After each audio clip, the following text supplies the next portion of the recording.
नमस्कार दोस्तों, मैं हूं नीरज पारिक। आप सभी के साथ आप देख रहे हैं Neeraj Pareek official YouTube channel. आज थोड़ा अलग फील हो रहा होगा। मैं आप लोगों के लिए स्टूडियो से रिकॉर्ड वीडियो नहीं कर रहा हूं। जहां से मैं वीडियो आप लोगों के लिए कर रहा हूं, ये एक होटल का रूम रिसोर्ट है। असल के अंदर दो अच्छे उपलक्ष्यों को एक जगह लेकर के परिवार के साथ में कहीं बाहर आ गए, तो इस परिवार के साथ रहते हुए अपने इस यूट्यूब फैमिली के साथ में जुड़ना जरूरी हो गया था।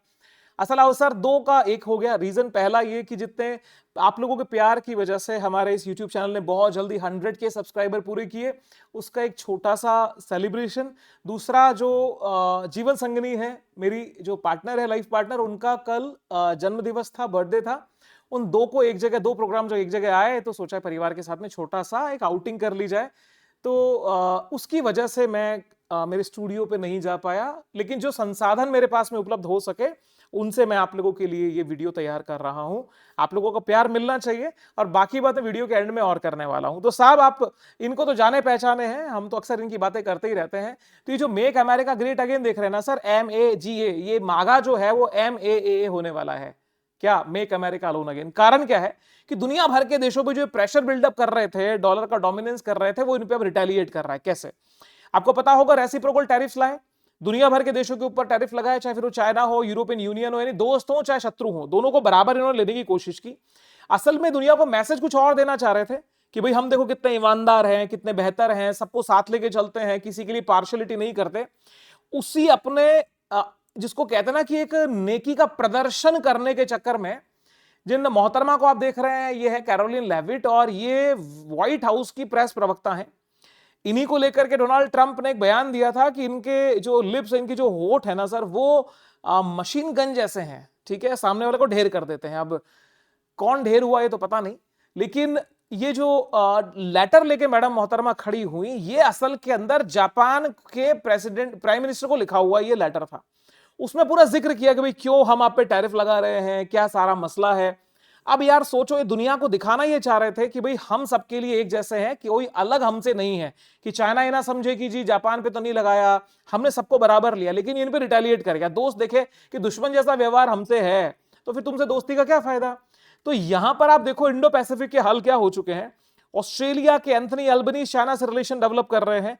इजराइल इनको गालियां देना शुरू कर चुका है। इजराइल की गाली का मतलब यूएसए की गाली, क्योंकि इजराइल एक कॉलोनी है मिडिल ईस्ट के अंदर अमेरिका की, इससे बढ़ के नहीं।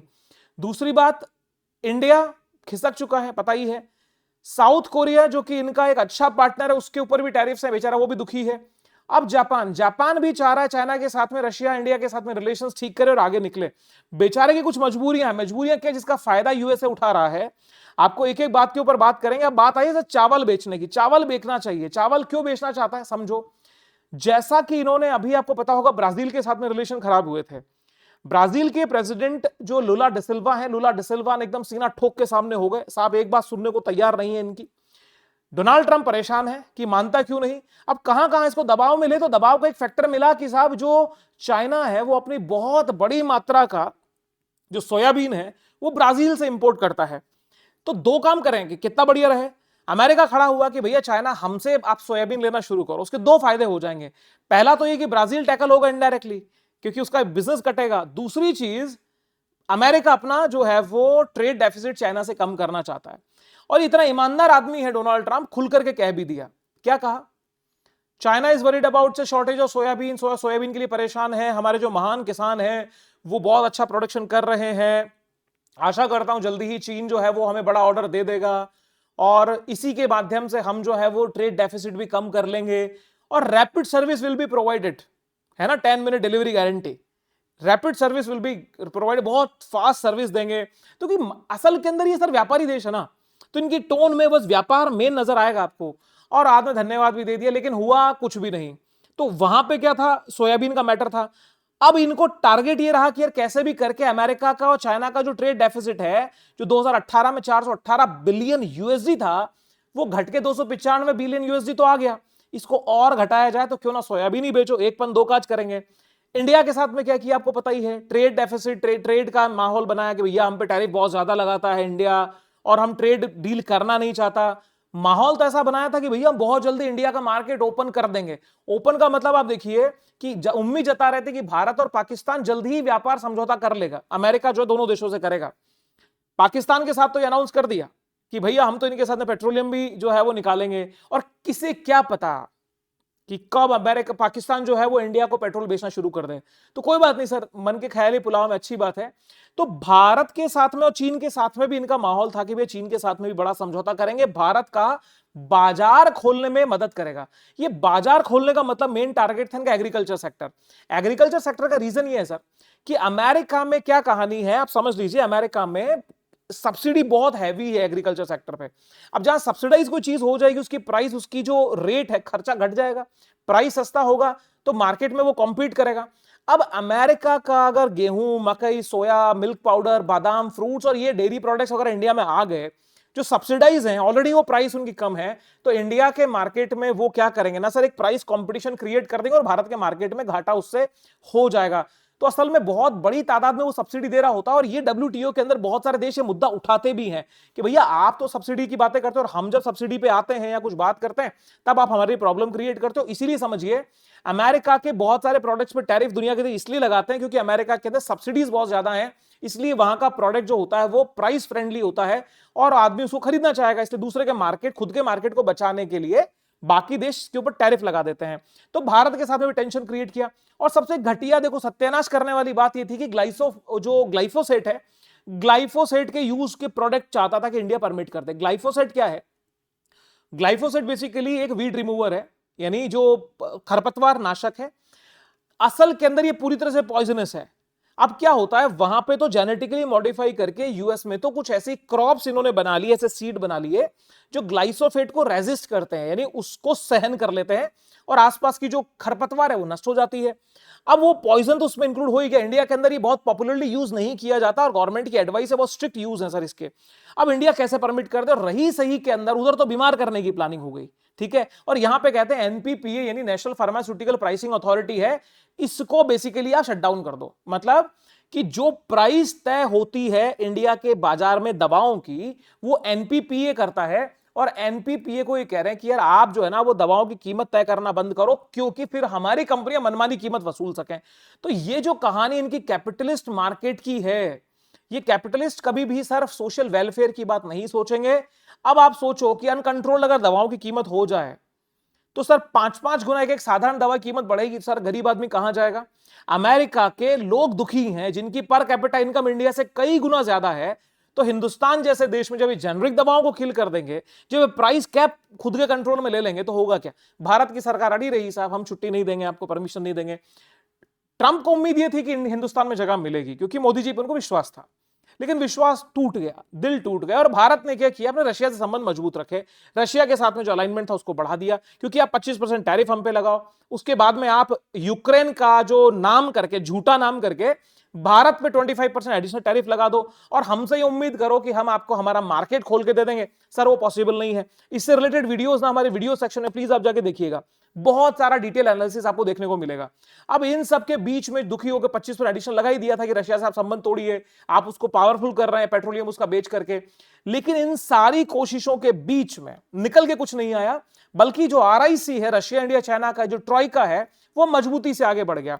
अब इसके साथ दो पर्सपेक्टिव हो सकते हैं। एक पर्सपेक्टिव ये हो सकता है कि इंडिया, रशिया और चाइना के जो कॉन्ट्रैक्ट या जो समझिए जो पास आए, नजदीकियां बढ़ी है, ये टेम्परेरी भी हो सकती हैं। स्पेशली इंडिया और चाइना के कॉन्टेक्स्ट में इस तरह से देखा जा रहा है कि चाइना पे विश्वास बहुत ज्यादा नहीं कर सकते, क्योंकि कभी भी हमें धोखा दे सकता है, क्योंकि ये स्वार्थी है, नेशनल इंटरेस्ट के लिए काम कर रहा है। तो सर तीनों ही देश नेशनल इंटरेस्ट के लिए काम कर रहे हैं, संभल के चलने की जरूरत चाइना के साथ में है। अदरवाइज आरआईसी का मजबूत होना वर्तमान समय की आवश्यकता है, वर्तमान की मैं बोल रहा हूं। आगे क्या होगा, भारत की सरकार निर्णय लेगी, हम उसके ऊपर डिस्कस भी करेंगे। तो अमेरिका की दादागिरी तो सर यहां से कंट्रोल होना शुरू हो गई। अब आप देखो, पुतिन साहब का इंडिया में आना दिसंबर में, शी जिनपिंग को निमंत्रण करना कि साहब आप 2026 में पधारो हमारे देश, आ जाओ, आपको हम ब्रिक्स के सम्मेलन में बुलाते हैं, उनका एक्सेप्ट कर लेना। अब रही सही के अंदर सर क्या हो गया कि जापान ने जो एटीट्यूड दिखाया वो ट्रंप के लिए नाकाबिले बर्दाश्त है। कारण यह है कि जापान, अब ये देश भी अगर हटने लगे तो अमेरिका के पास में बैसाखी बचेगी ही नहीं। कारण क्या है कि जापान के साथ में जो अमेरिका के संबंध रहे हैं सर, वो खटास, मिठास और खटास, समझिएगा।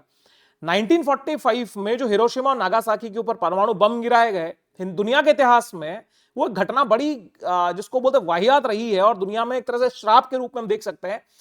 वो देश के साथ में इन्होंने मिलिट्री टाइज कर लिए बहुत गहरे, कहा कि भैया हम तुम्हें रक्षा करेंगे, पहले बर्बाद कर दिया, अब तुम्हारी हम रक्षा की गारंटी लेते हैं। तो जापान भी सोचता किससे रक्षा करोगे, सबसे बड़े दानव दैत्य तो आप हो, तो सब रक्षा की गारंटी ले ली। अब हुआ क्या, एनडीटीवी वर्ल्ड की खबर है कि जापान ने जो ट्रेड नेगोशिएटर्स की जो विजिट होने वाली थी व्यापार समझौते को लेके जापान और अमेरिका के बीच, वो यात्रा जो है वो कैंसिल हो गई है। कारण है चावल का इशू, कारण है चावल का इशू। तो चावल ने सर ऐसा कौन सा है कि इस चावल ने इनकी दाल को गलने नहीं दिया।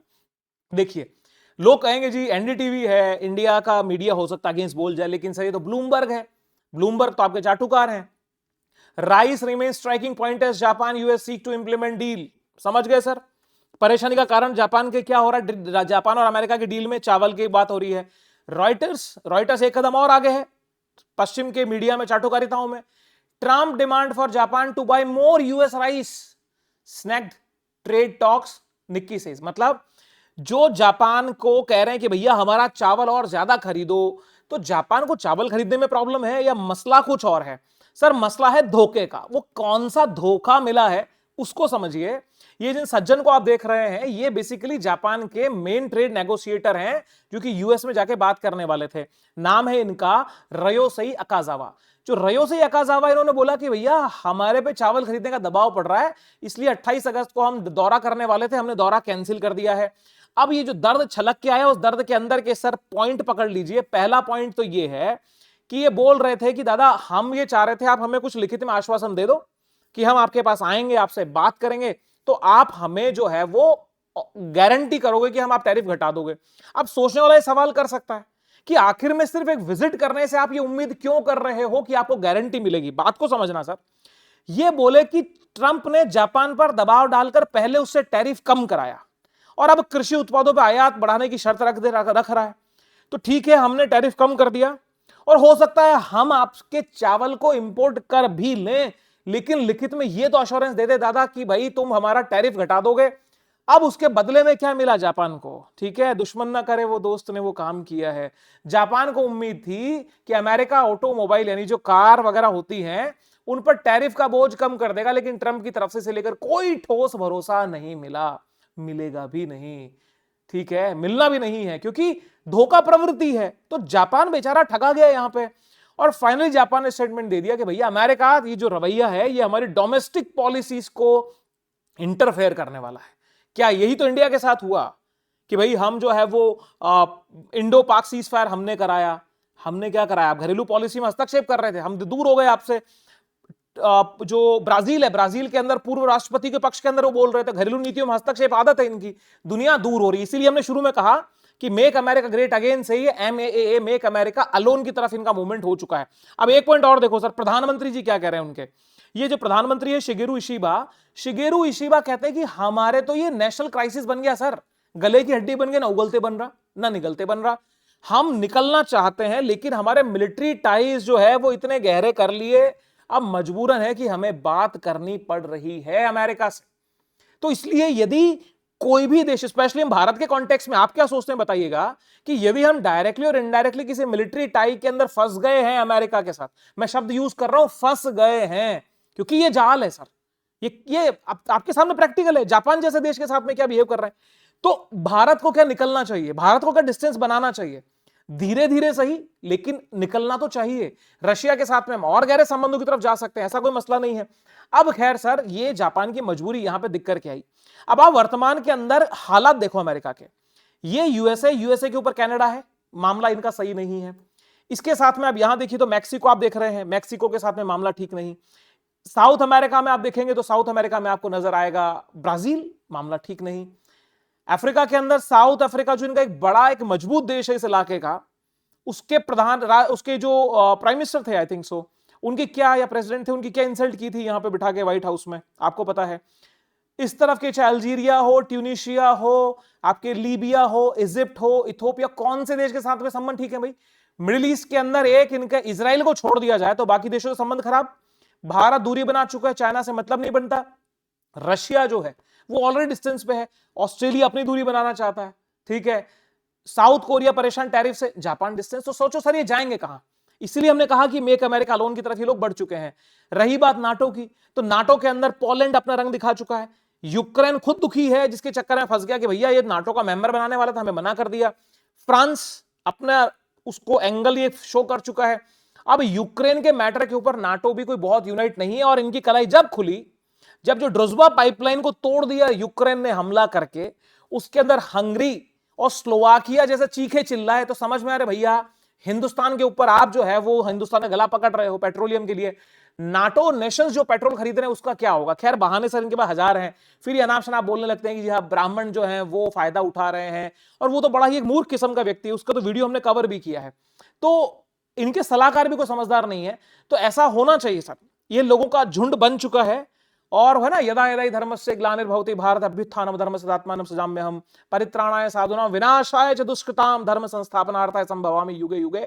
संभव है कि जिस तरीके से इनकी एक्टिविटीज बढ़ रही हैं, दुनिया के देश ही मिलकर के इनको सबक सिखाएंगे और इनकी अक्ल अच्छे से आ जाएगी, क्योंकि कितने ग्रेट है और कितने महान है। फिलहाल तो नहीं है, क्योंकि ये अगेन बनना चाहते हैं, अगेन, ठीक है। तो ये सबके बीच में साहब डोनाल्ड ट्रंप अमेरिका की जो फाइल है ये लगभग पैक होती हुई दिख रही है। तो इन महाराज को आप क्या सोचते हैं, इनकी कितनी फाइल पैक होनी चाहिए? लिफ्ट के अंदर जा रहे हैं, टाटा बाय बाय बोलना पड़ेगा। अलोननेस रिक्वायरमेंट है, रीजन दुनिया की जो लिबर्टी है, फिर वो चाहे इकोनॉमिक लिबर्टी हो, डिप्लोमेटिक लिबर्टी हो, या तो मिलिट्री लिबर्टी हो, कुल मिलाकर लिबर्टी का सेंस ऑफ लिबर्टी जिस देश के साथ में यूएस जुड़ा, जिस ऑर्गेनाइजेशन का ये हिस्सा बना, सिर्फ ये ट्रंप का इतिहास नहीं है। ट्रंप तो असल के अंदर पूरा खुलकर के आ गया है, जैसा ये वास्तव में है। बाकी लोग लिबास में थे, वो लिबास सारे हट गए। तो कुल मिलाकर के अमेरिका का चाल चरित्र चेहरा सामने है। अब जापान के साथ में भी होती हुई छोटी छोटे तनाव दबाव, इनको माहौल जो है वो गड़बड़ करेंगे और अमेरिका अलोन होके रहेगा। आपके विचार स्वागत है। और हां सर, मुझे पता है आपको वो रंग या वो रस थोड़ा सा कम महसूस हुआ होगा। मैंने मेरी कोशिश तो भरपूर की है कि भाई जो स्टूडियो से जो लाइव जो सॉरी माफ कीजिएगा वीडियो जो बनता है उसके मुकाबले, लेकिन फिर भी सर सपोर्ट करिएगा। रीजन इसलिए क्योंकि जब हम परिवार में या हम एक सामाजिक जीवन जी रहे होते हैं तो बहुत सारे कुछ ऐसे काम रहते हैं कि आना जाना हो जाता है। तो अपना छोटा भाई मान के, अपना दोस्त मान के, अपना टीचर मान के, जो आपको अच्छा लगे ऐसा सोचिएगा, चलो भाई वीडियो इसने बनाया, देख करके इसको आशीर्वाद तो कम से कम दे देना चाहिए। हो सकता है फिर कभी कहीं बाहर रहूं तो इसी माध्यम से आपसे मैं मिलूंगा, तो अब आप थोड़ा सा इसको भी कंफर्टेबल रखिएगा, मेरे को स्पेस दीजिएगा कि मैं इस रूप में भी आपसे जुड़ पाऊं, क्योंकि मेरा हौसला बन जाएगा भाई हाँ मेरे जो साथी हैं वो इस बात से भी खुश हैं कि भाई आप जहां जा सकते हो जाइए, वीडियो इस तरह से भी देंगे तो हम सपोर्ट करेंगे। चलिए सर, और हाँ हमारे धर्मपत्नी के लिए अगर जन्म दिवस की शुभकामनाएं प्रेषित करेंगे तो बड़ी खुशी होगी। मुलाकात करूंगा फिर अगले वीडियो में आप लोगों के साथ में, तब तक के लिए स्टेप स्टे सेफ, और हाँ सब्सक्राइब प्लीज करिएगा और इस फैमिली का और बड़ा करने में मदद करिएगा। Thank you very much, wish you very happy learning. जय हिंद, बाय बाय।